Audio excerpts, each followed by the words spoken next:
દિલ્હીમાં રાહુલ ગાંધી સહિત કોંગ્રેસના ટોચના નેતાઓની અટકાયતના વિરોધમાં હવે સુરતમાં પણ કોંગ્રેસ રસ્તા પર ઉતરી આવી છે.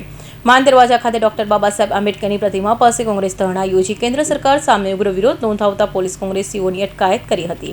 નીટ પેપર લીક મામલે કેન્દ્રીય શિક્ષણ મંત્રી ધર્મેન્દ્ર પ્રધાનના રાજીનામાની માંગ સાથે દિલ્હીમાં વિરોધ કરી રહેલા વિદ્યાર્થીઓમાં પર થયેલી પોલીસ કાર્યવાહીના વિરોધમાં કોંગ્રેસ દેશવ્યાપી વિરોધ શરૂ કર્યો છે.